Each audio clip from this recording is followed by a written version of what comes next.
Good afternoon, everyone.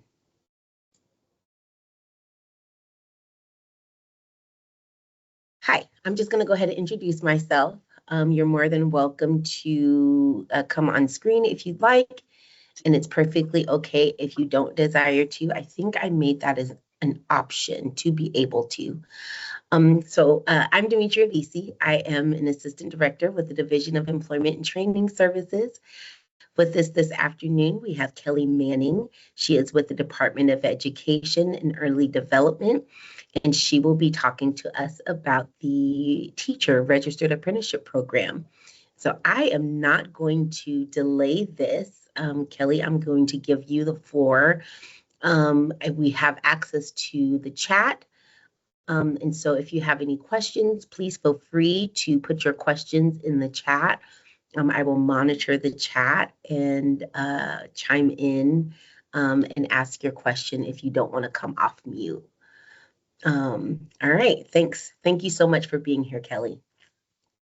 Good afternoon. Thank you for having me. Welcome, everyone. I'm Kelly Manning. I'm the Deputy Director for the Division of Innovation and Education Excellence at the Department of Education.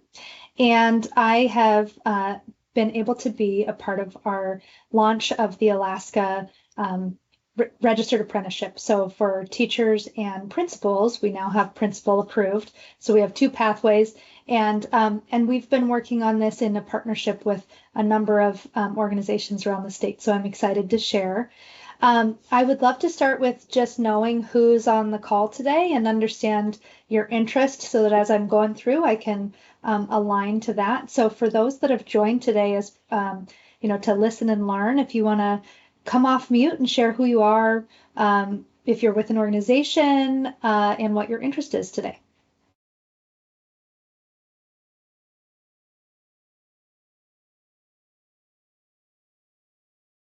Demetria, they're able to come off mute, correct? Just checking. Okay, then I'm going to call on. Okay, David. Hello, good afternoon. I was just interested in learning more about the teacher apprenticeship program. Perfect. Wonderful. And are you working in schools now? Are you with an organization? What's your interest today? No, I wanted to become a certified teacher, and I already have a bachelor's degree, but it's in a different background. Perfect. Great. Well, you're a great audience for this then. I will definitely speak to how those who have education can use the apprenticeship pathway. Wonderful. Thank you for joining us today. Let's see. I know some of the others that are on. And so maybe we'll just kind of get started. And if others join, we'll have them join and introduce themselves. So let me share my screen. I have some slides to share today, but thank you for sharing, David, so I can kind of target to things that might help you. All right, are you seeing my slides? Okay, great. Well, let me, first, I introduced myself. There is here on our slide, Nicole Thompson is our program coordinator, so she provides support for those that are enrolling in our apprenticeship and then as they go through, as well as for the districts and you'll learn more about this, but the mentors that support the apprentices.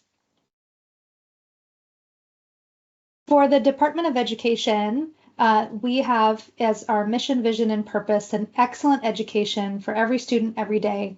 And I like to highlight that our purpose is that DEED exists to provide information, resources, and leadership to support an excellent education for every student every day. And how we've come to the apprenticeship really aligns with this purpose because we really entered into apprenticeship so we could provide the administrative support so that districts could really work closely with the universities to provide the required training and education for those going through the apprenticeship. So our role is really support, administrative, helping make sure things run as smoothly as possible. And this is aligned to one of our statewide priorities to prepare, attract, and retain effective education professionals. So in Alaska, because we have many remote rural districts, we have high turnover in some areas for our educators, and a high need to maintain a highly trained, effective education professionals around the state. And so this is one of our priorities, and we see that apprenticeship is very much aligned with this in that it allows us the opportunity to grow potential educators within the local community. So those who already have a connection with their community, maybe are interested in working in schools, this gives an opportunity and a pathway for those individuals to become a certified teacher while working in their local community. All right, so this is the definition from the U.S. Department of Labor. So what is a registered apprenticeship? And this is the one slide that I'm going to read. This comes from the U.S. Department of Labor, defining registered apprenticeship as an industry-driven, high-quality career pathway where employers can develop and prepare their future workforce and individuals can obtain paid work experience, receive progressive wage increases, classroom instruction, and a portable, nationally recognized credential. Registered apprenticeships are industry vetted and approved and validated by the U.S. Department of Labor or a state apprenticeship agency. And the reason that those key areas are highlighted here is that it is an opportunity where you can go through your training to become an educator while continuing to work in a school, and different districts have different roles in which you can work, but that way you can work within a paid position. While going through, you have the opportunity to get incremental increases in pay as you go through the program and build your expertise.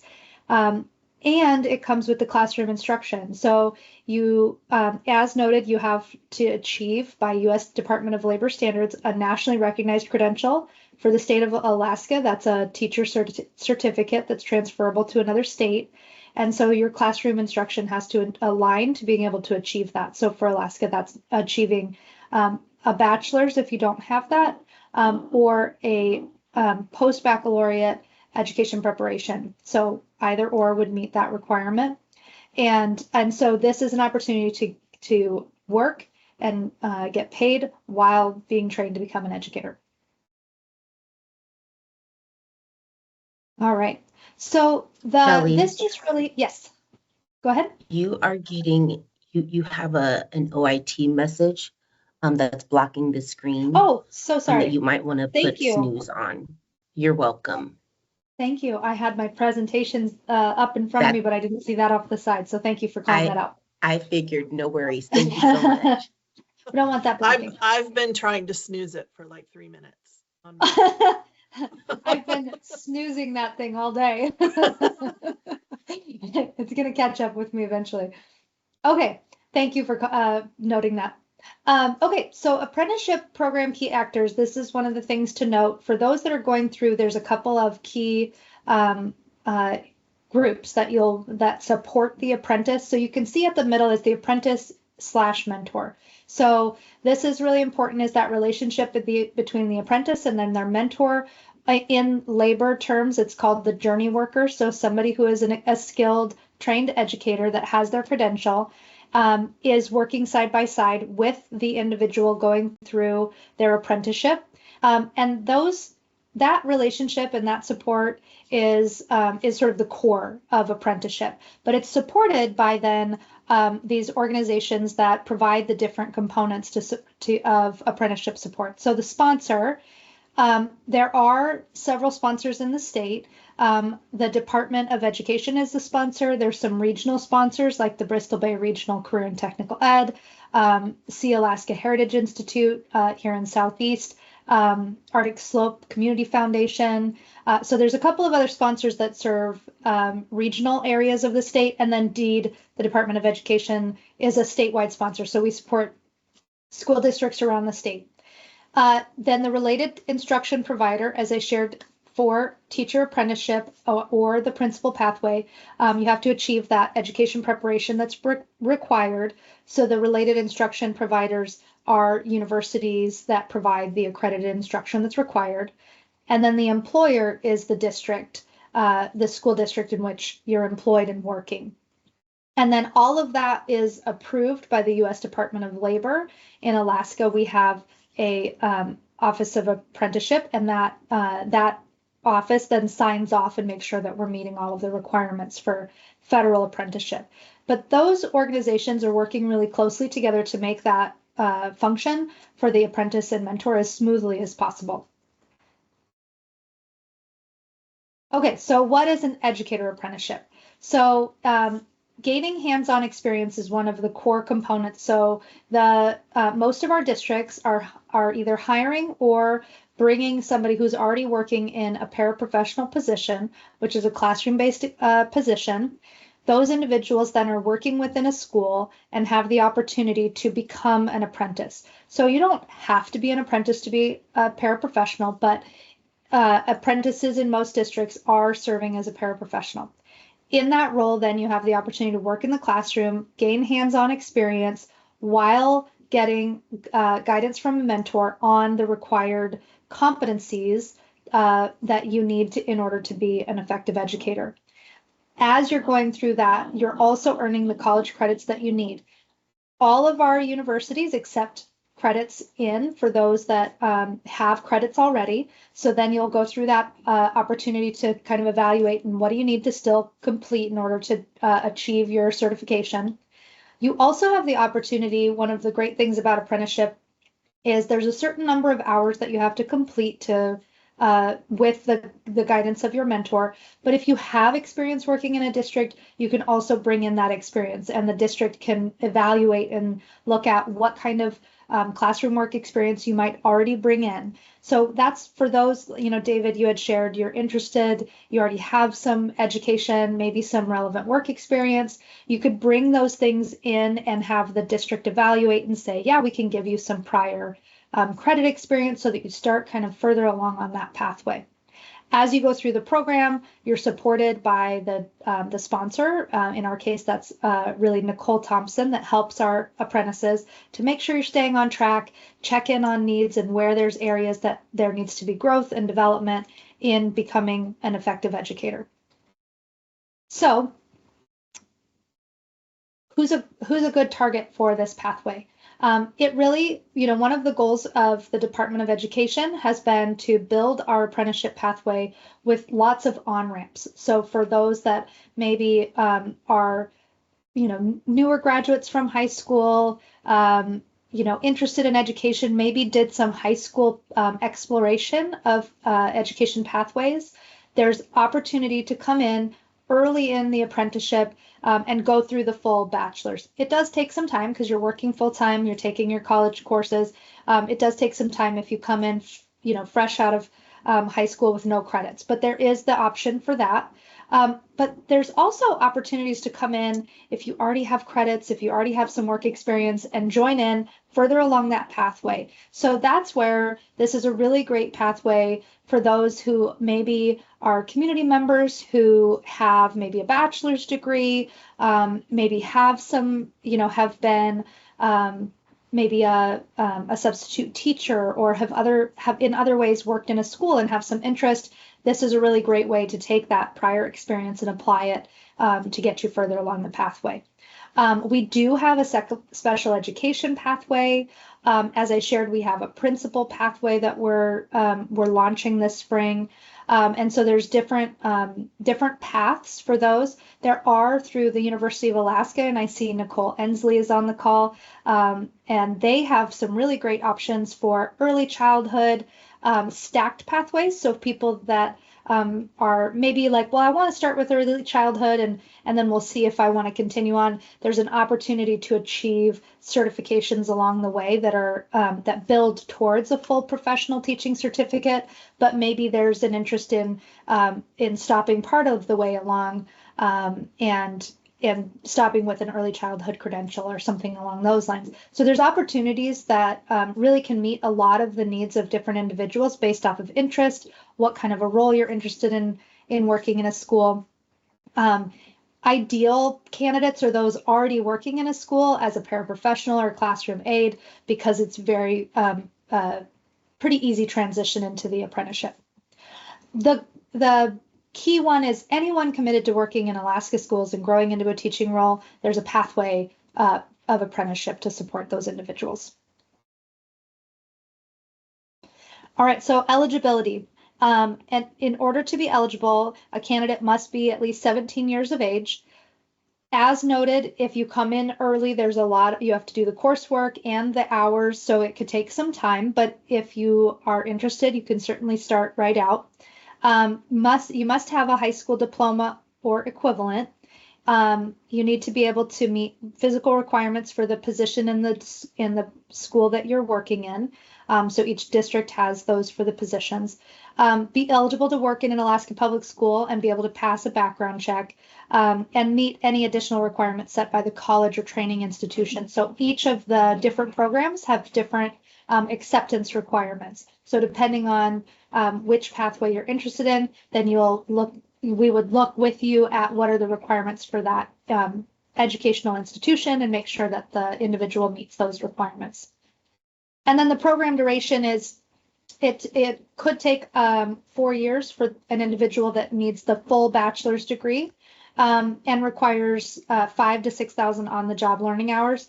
That would be for that individual that comes with no prior experience. But if there's no prior experience and not the credits, you would easily meet that over the course of the 4 years of completing the bachelor's degree. And as I had shared, there is the opportunity to come in with prior experience for those that already have some credits and maybe some work experience.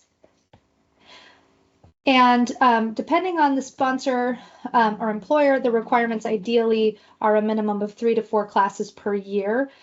So for an individual that doesn't have a lot of prior credits, it really is recommended to be able to take 3 to 4 classes per year to stay on track for a good timeline of completion.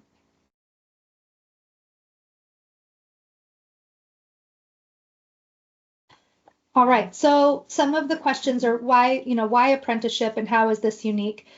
Your traditional pathway is still a great pathway for many educators, and we certainly encourage those looking at becoming an educator to look at all of the options of what might be available to them. Some of the differences are in a traditional pathway, an individual would go to college, take their courses.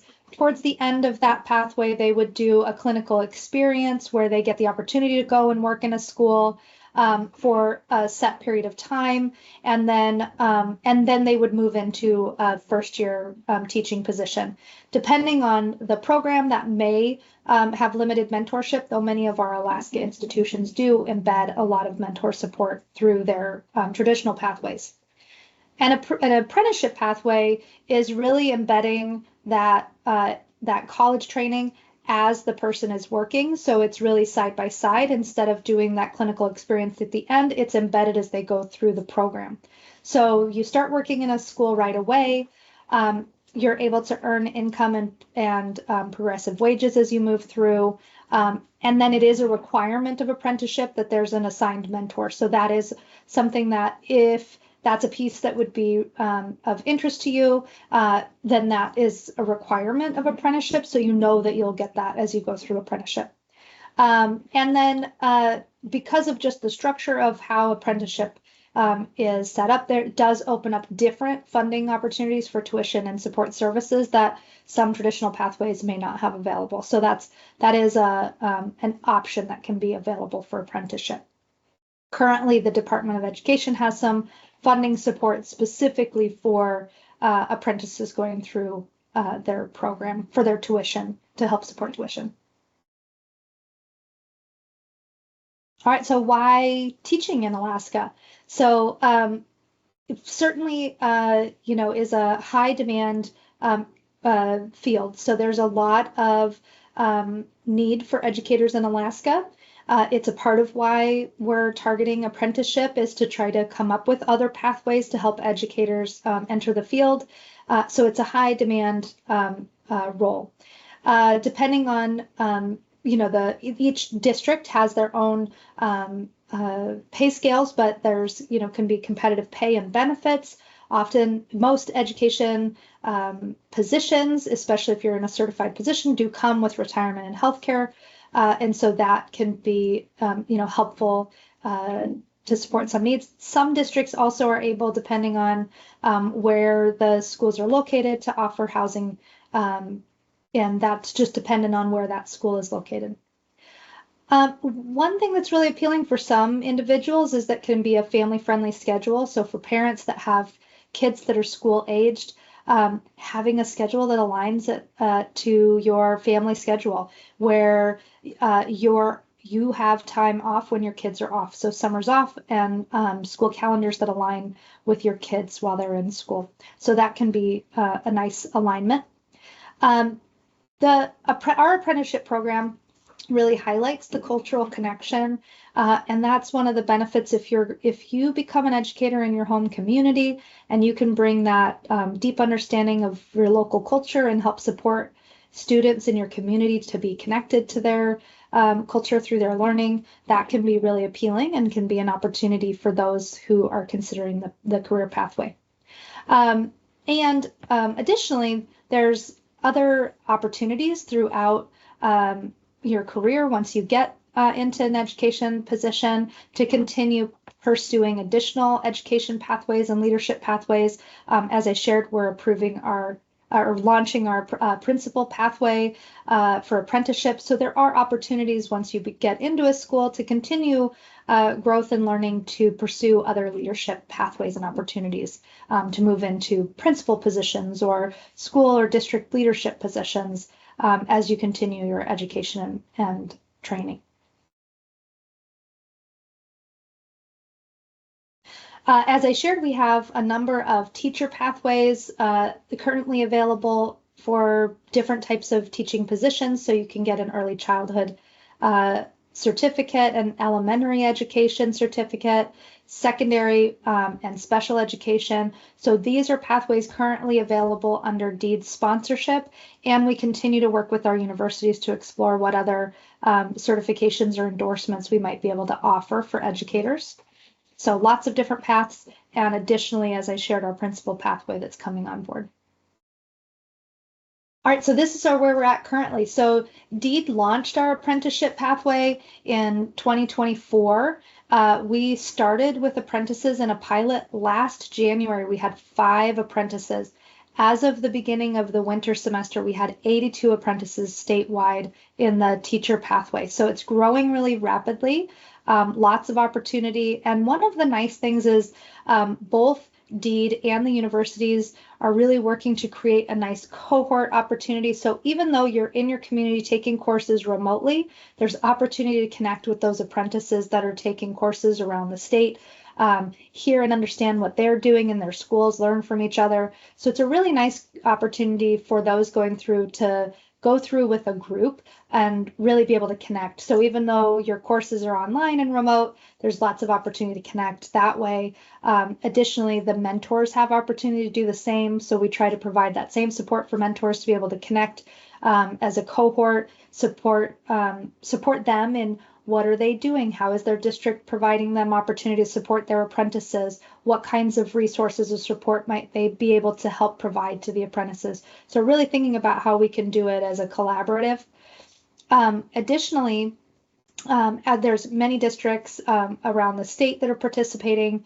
Here's our list of statewide sponsors, so there are more there. I really want to highlight just the partnership that's been happening with our universities, with the other sponsors. Everyone that's participating in getting apprenticeship launching for Alaska, educator apprenticeship launching for Alaska, is working really closely together to think about how can we make these systems as streamlined as possible, as accessible as possible. And so really partnering really closely to make sure that we're not making it harder or that our organizations aren't putting barriers in the way. And so there's a lot of collaborative effort around supporting the apprentices and the mentors to make this program as efficient as possible, make it as accessible as possible, and help people be successful. I do want to read this quote here in the corner. This is from one of our Fairbanks apprentices, and they shared with Nicole, being a part of this program has enabled me to embrace my authentic self, take risks, seek assistance confidently, and most importantly, to feel the belief of others in my potential. And so that is just a really great message to have heard from one of our apprentices that's going through the program currently. feeling that this has been a good opportunity to lay a foundation for them.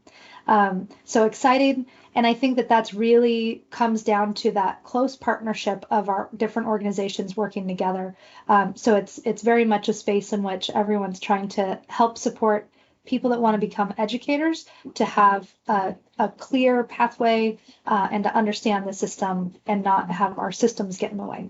So that's a positive. So those are the real high level slides that I have, and I want to open the floor for questions. Any questions, comments, or considerations? We're happy to hear from you. So what else can I tell you about?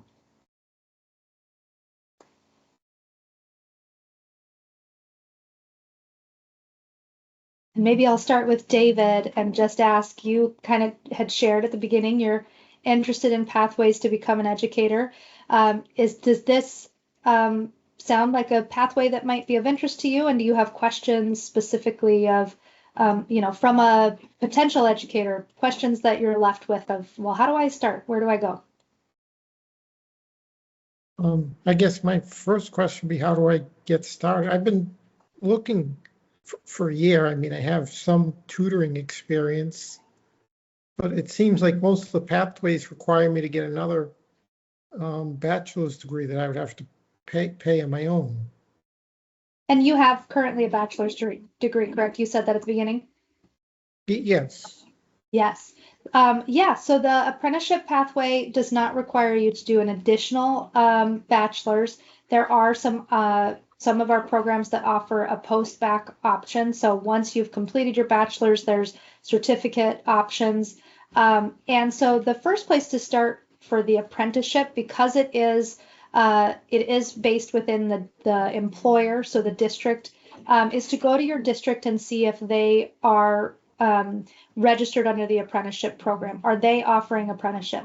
So if you want to start and see if that's a pathway that's available to you, you can reach out to your human resources department in your local district. That would be a place to start. Another option would be to reach out to the universities and just kind of give them, here's where I'm at, here's where I'm located, and then here's what I'm hoping to achieve. And they can let you know if they're, if they're working with a district that is, where you're located, and if not, other options that might be available to you to achieve your certificate. So Nicole Ensley is on the line. She's with our University of Alaska Anchorage. And she just dropped their email there in the chat, so you can reach out to them to find out if you would be eligible for apprenticeship. But if not, they could help you to see what other education pathways might be available to you. Right now we have, I want to say 12 districts, I think is correct. 12 districts that are participating in apprenticeship. So your district may not be on yet, but as I had shared last year, there were only 3, and we're now at 12, and we continue to work with districts to join onto the program. So if they're not doing it right now, they may be soon in the future and may be looking for potential apprentices. So it'd be a good time to reach out to your district to ask. And you're welcome. I'll drop my email in at the end too. You're welcome to reach out to me and I can let you know if your district is participating in apprenticeship yet. Great, thank you, Jasmine. After completing the apprenticeship, are there priority hiring options within districts' placement guarantees? So that's a great question. It is one of the labor functions, right? Is that it's designed that you should be able to move into a placement in your district with the turnover. And we're working with districts where districts are at right now. Their turnover is so high that they're essentially like, yeah, we're going to have placement. We're going to, commit to training this person and placing them. If they get to a place of higher saturation, then we are working with them on what does that look like if the person completes and there's not a position available in their local school. So that is one of the sort of caveats, right? Is most of our districts have positions and turnover, but the caveat would be that it may not be in their local school. So then they would have to make that decision of, do I wait for a position to open up in my local school or move to a position that might be in a neighboring town? for some of our districts that serve larger areas. And so they'll work with and support those educators that get to completion and identify where there's positions, and then help them with that transition. With the turnover that most of our districts are facing, if there's not a position in that first year, there's likely going to be an opportunity shortly after.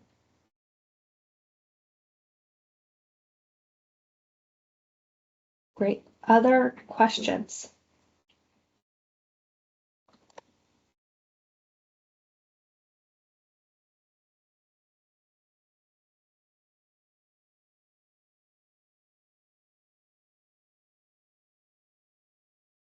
I see David's typing, so I'll pause.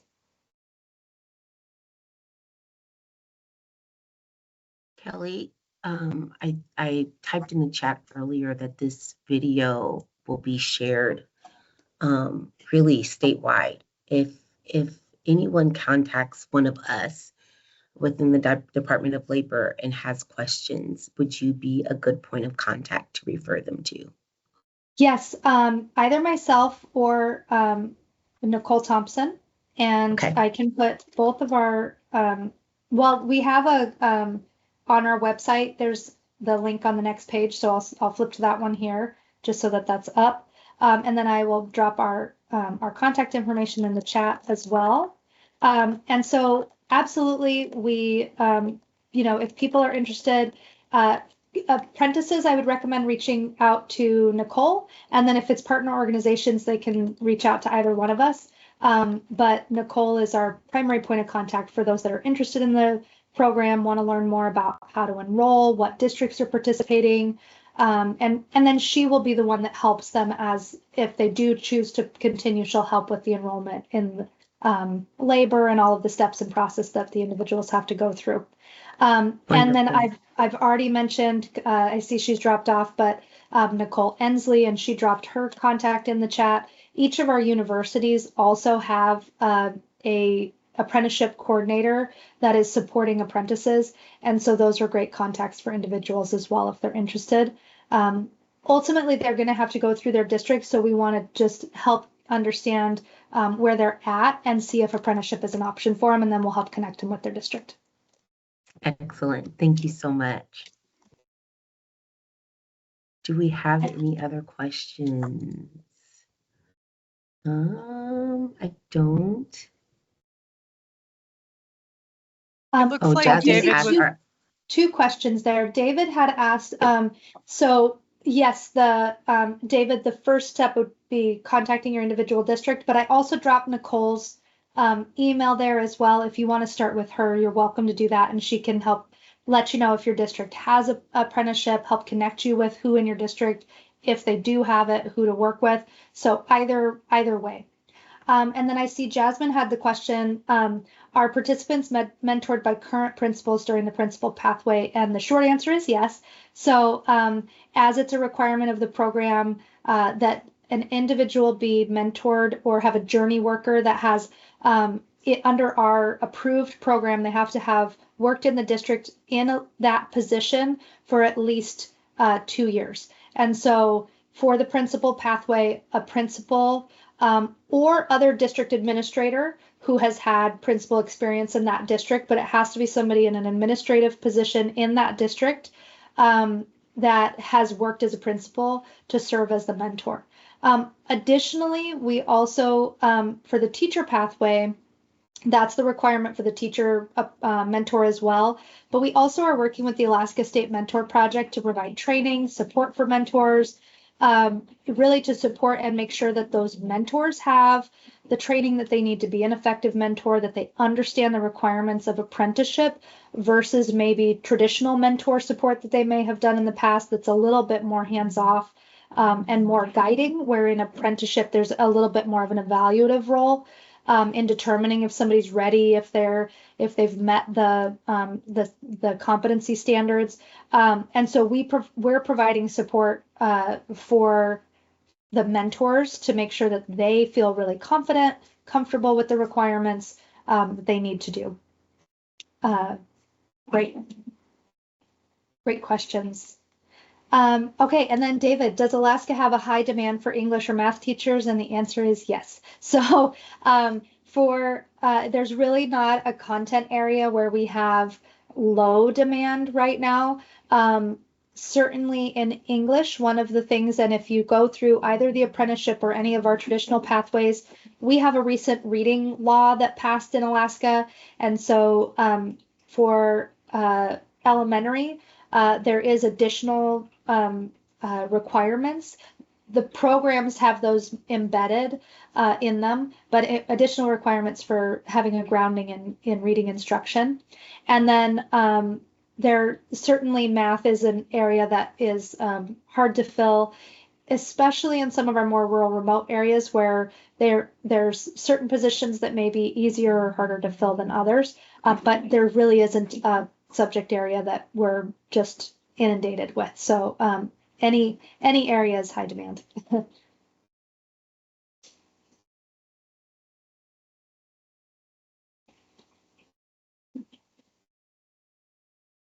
Great question, David. He asked to I've taken the Praxis core exams. Will I need to retake this exam? As long as you've got passing scores for the requirements that we have for Alaska, you do not need to retake those exams. We just accept the scores as long as they meet the cuts that are set in regulation. And if you are pursuing and want to reach out, we can help you with what those scores are and evaluate whether or not the exam scores that you have meet the requirement. But if you have those core exams, then you wouldn't need to retake them. And for endorsement areas, if you have exams in the content area, then those would allow you to add those endorsements in the different subject areas on your certificate. So you get your standard secondary certificate with an endorsement, say in English, but you also have passed content area exams in social studies, then that could be added as an endorsement area on your certificate, for example. Great, good questions. These are all such great questions. I love the interaction. Oh, David's typing again. I love it. Great, great.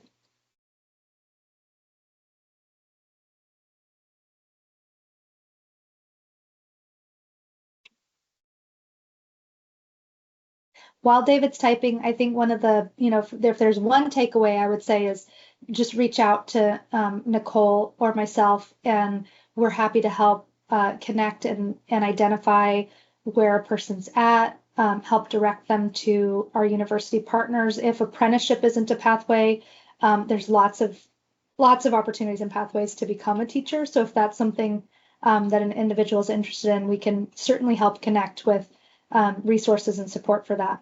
And then for districts or potential employers, those supporting potential education pathways, we're happy to help, individuals, folks, agencies to understand what is apprenticeship and how might it differ, so they can help provide guidance to potential candidates as well, or determine if, say, their district wants to join on to the apprenticeship pathway. We're happy to help with understanding. Great, thank you, David. I would say at the get-go, so the question David asked is, will you need my transcripts first? And said they're not recent. So as you shared, you've got an existing bachelor's degree. So that evidence of your existing bachelor's is what we would need. Is that just that diploma, that you've completed? But then once they start looking at what courses you would need, the universities will try to look at what do you have, what courses have you taken, what might they be able to give you credit for in pursuing then the additional coursework required for the post-baccalaureate certificate. So there's a couple of different programs. Both the University of Alaska Fairbanks has a post-bac option, as well as the Alaska Pacific University, and both have a process by which they look at what existing courses you have that they might be able to give credit for before letting you know what courses you will need to take to complete the pathway. And so they can take a look and see what they might be able to give credit for, especially if you've taken any courses since completing your bachelor's degree. And then they'll evaluate where you come in, give you sort of here's the course pathway that you'll need to complete prior to finishing the program. And then that's how, that happens early on in the acceptance process.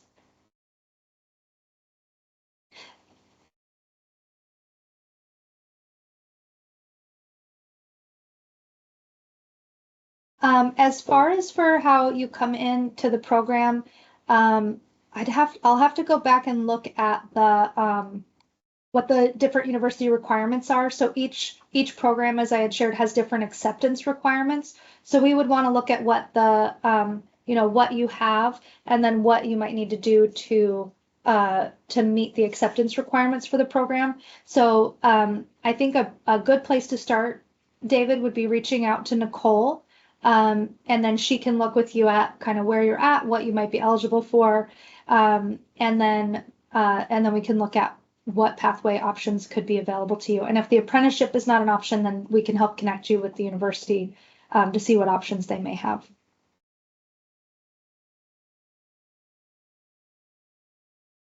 Great questions. And this is helpful, David, because your questions, we've recorded, so anybody else that has a similar question, they're going to have it answered. So this is great. Absolutely. And David, you're more than welcome to come off mute and ask your questions if you'd like. Yes.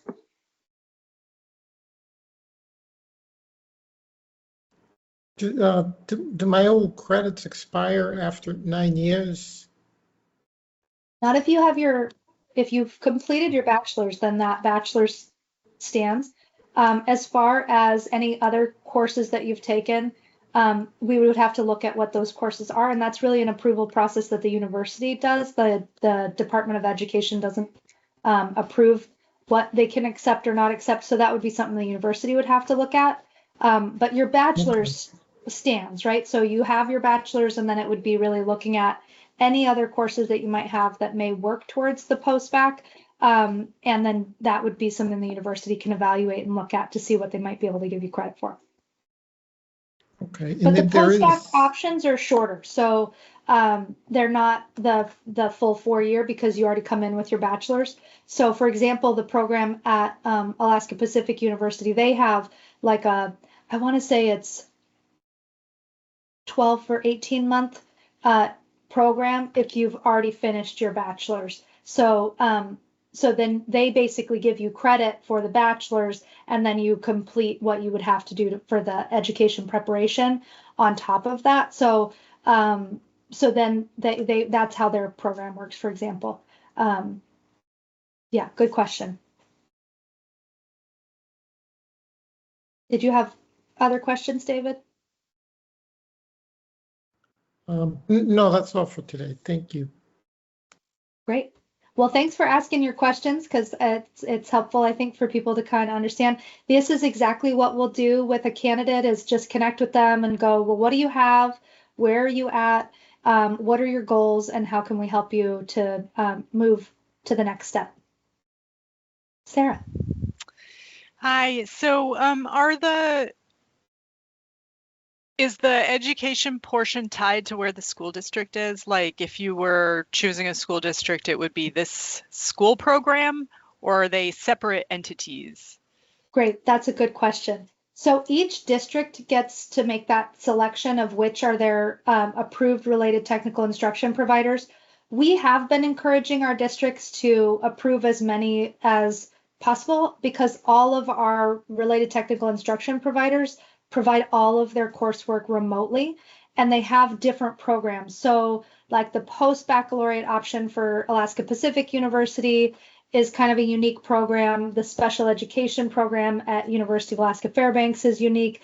So because the different universities are offering different related technical instruction, we're encouraging districts to kind of open the options, and then they determine this individual wants to get a secondary with a SPED credential, then we would encourage them to connect with UAF for that. Some of our districts are looking very specifically at, for example, Juneau School District has started, they just are targeting their special education vacancy needs. So they're only working right now with UAF. That's their only approved related technical instruction provider.